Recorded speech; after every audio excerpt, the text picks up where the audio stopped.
When you're dealing with other coaches in your industry and you're bouncing ideas off them like you probably would with Phil, is there a ceiling in scalability being a coach because of time restrictions? You only have X amount of hours in a day. I can only charge, this is my fee. How do I scale that unless we start to clone you?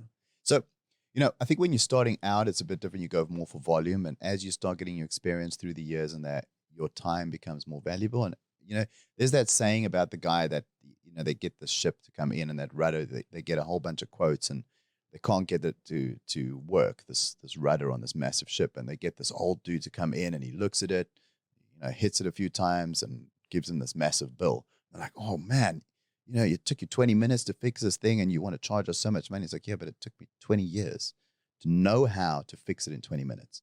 And people think like, well, you're going to coach me. It's like every other coach. No, you've got a butt ton of experience. You either got the know-how, you've gone through the failures to make sure that, you can give the person the strengths. I think you are limited, but you start valuing things a bit more and you start saying, okay, this is what I want to do. And yeah, your price goes up and that, but the value that you give somebody is a lot higher. And I do one-on-ones as well. And I work with a couple of athletes. But when you're working online, you can actually access more, through the online system as well, not just the training. And I've got hybrids. I've got clients who I see in person and I help them online because you can't help them with their habits and things unless you're doing some accountability. And it's all mixed. So like kind of on the business side, is that how coaching would work as a progressive role? As you gain more experience, your hourly rate's going to go up. Now, how would that work with like existing clients? And this is more, I don't know if you can share that information, like from the business mind. As your rates go up, but you have maybe a client for 5 years, do you need to communicate with them as how things are working? Or how? Sorry, I'll let you explain. How would that work? Look, most of the time you'll have clients fall off at some stage. I do have, like, for instance, I've got a guy that I've been working with over 2 years. He's become so simple. He doesn't want anything but an accountability once a week. He doesn't want a call. He doesn't want anything else. He just wants his programming and he's happy. He's not too deep in that, but he does understand that there is going to be a price increase every now and then. Now, yes, as your experience grows and all that, you need to be putting up your pricing. And it's like people pay a certain price for quality.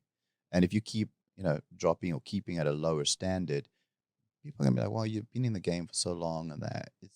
It's a weird thing. When you charge a bit more, people are like, well, damn, there must be something to it. And you have to do that. I think as a coach, you really need to grow yourself and know when to put up your pricing. And once your clients start getting results, be like, well, stop with the whole, I'm not that good enough. And you're getting your clients results. You really help them. Put your price up. And also with inflation, if you're at this rate, if you're not putting it up 10% a year, you're losing money. Like you said, you're one person. You can't clone yourself.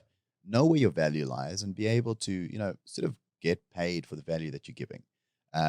If you're doing one-on-ones, I know coaches as well that they don't want to be online. They want to just do the one-on-one, but you're so limited with that. So make sure you're charging the right price. Don't stay for 5 years charging the same price. You're putting in, I don't know what, 10 hours a day, killing yourself. You're not really looking after yourself. Rather drop your hours, be able to look after yourself. Remember, the fruit's only as good as the tree. That's the thing. You've got to look after yourself as well. Charge the higher price. Know when to put up that price and know your value that you can, give. If you enjoyed this content, we're doing 5 clips like this a week. If you want to watch the full podcast, click here.